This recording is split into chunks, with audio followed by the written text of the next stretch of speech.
Praise lord. ప్రభువైన యేసు నామములో అందరికి వందనములు. ఈ దినం దేవుని వాక్యంలో నుంచి రోమీలకు రాసిన పత్రిక 8వ అధ్యాయము 28వ వచనం.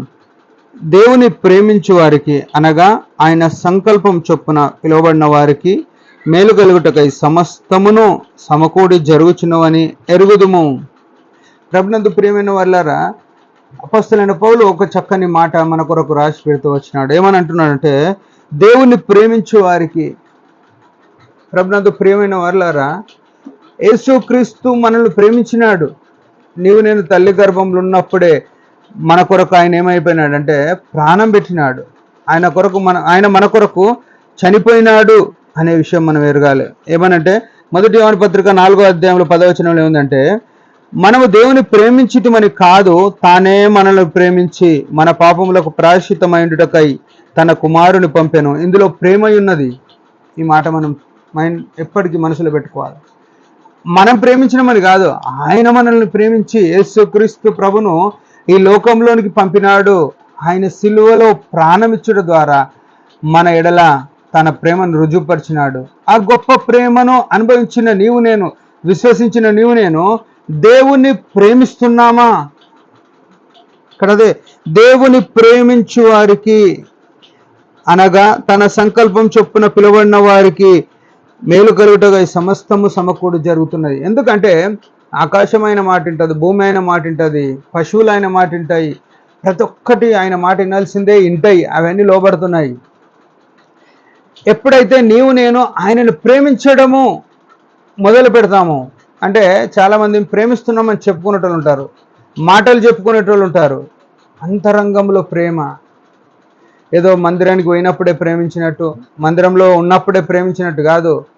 ప్రేమ అనేది ఎట్లుంటుందంటే, నీకు ఆయనకు ఎప్పటికీ సంబంధం, ఎప్పటికీ ఆయనతో నీకు సంబంధం, నీతో ఆయనకు సంబంధం అది కలిగి ఉండాలి. చాలాసార్లు యేసు ప్రభు మనకి ఏమవుతాడో మనకు తెలియదు. యేసు ప్రభు మనకి ఉన్న సంబంధమే మనకు తెలియదు. ఆయన తండ్రిగా మనం కుమారులముగా చేయబడుతూ వచ్చినామనే విషయం మనకు తెలుసా? తెలిస్తే తండ్రి కుమారుని శిక్షిస్తాడు. శిక్షించినప్పుడు శిక్షకు లోబడాలి కుమారుడు. తండ్రి యొక్క మహిమ కొరకు కొడుకు పని చేయాల.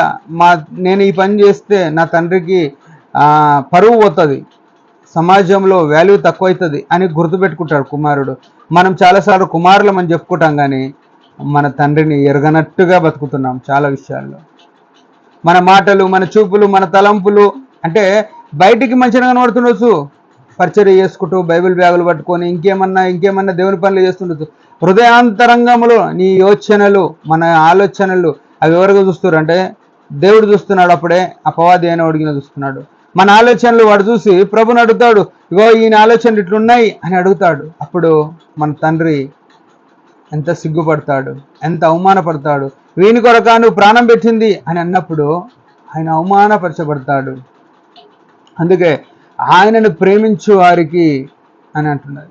మనం చాలాసార్లు మనం అనుకున్నవన్నీ జరగట్లేదు అంటే సమకూడి జరగట్లేదు. ఆయనను ప్రేమించి చూస్తే తెలుస్తుంది మనకు ఎన్ని సమకూడ జరుగుతాయో. గొప్పతనం కొరకు కాదు, కానీ నా జీవితంలో నేను ఎరగగలుగుతాను. ఆ సమయానికి ఎట్లా మనకు అవసరమైంది ముందర తెచ్చిపెడతాడో అది ఆయనకే తెలుసు. ఇది చెప్పడానికి సరిపోదు, అనుభవించాలంతే. దీనికి ఏం రుజువు చేయలేం, అనుభవించాలంతే. నీ తాన ఏం లేనప్పుడు, నీ కన్నీళ్ళే ఉన్నప్పుడు ఆ కన్నీళ్ళలో ఆయన చేసే సాయం చూడు, ఒకసారి అర్థమవుతుంది. ఆయనను ప్రేమిస్తే చూస్తే తెలుస్తుంది. నా కన్నీళ్ళలో, నీ యొక్క వేదనలో, నీ యొక్క దుఃఖములో, నీ యొక్క నిట్టూర్పులలో ఆయన యొక్క సాయం పొంది చూడు. ఆయనను ఎంత మయంపరుస్తావో అర్థమవుతుంది. మనం ఏం చేస్తామంటే, జర్ర కష్టం వస్తే దేవుడు నన్ను చూస్తలేడు, జర్ర బాధ వస్తే దేవుడు నన్ను పట్టించుకోవట్లేడు, దేవుడే నాతో ఉంటే నాకు గిన్నె నిందలు ఎందుకు వస్తాయి అని అనుకుంటున్నాం కదా. అన్నిట్లలో మనం బతకాల్సిందే, ఆ స్థాయిలోనే బతకాల్సిందే. లోకంలో మీకు శ్రమ కలుగును అని చెప్పిన, మీరు శిక్షింపబడని ఎడల దుర్బీజులే అని రాయబడి ఉంది. కుమారులైన వారంతా శిక్షలో పాల్పొందాలని రాయబడ్డది. మనం ఆయనతో కూడా సహించిన వారమైతే ఏలుదుము అని రాయబడ్డది. ప్రభునందు ప్రియమైన వాళ్ళారా, కొంచెం కాలం వచ్చిన శ్రమలకు భయపడొద్దు.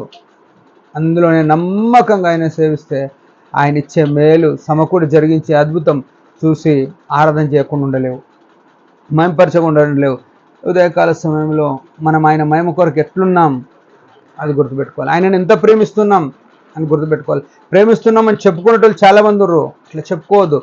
ప్రేమ దేవునికి నీకు ఎట్లుందో మనల్ని మనం పరిశీలన చేసుకొని ఆయన మహిమ కొరకు జీవిద్దాం. దేవుడి మాట దించిన కాక చిన్న ప్రార్థన. పరమ తండ్రి యేసు ప్రభు నామములో వందనాలు. నిన్ను ప్రేమించుటకు కృపనీయండి. నువ్వు సమకూడి జరిగిస్తావని నమ్మి స్తుతిస్తూ యేసు ప్రభు నామములో ప్రార్థిస్తున్నాం తండ్రి. ఆమేన్. మీరందరి పరిచయ గురించి భారంగా ప్రార్థన చేయండి. Praise the lord.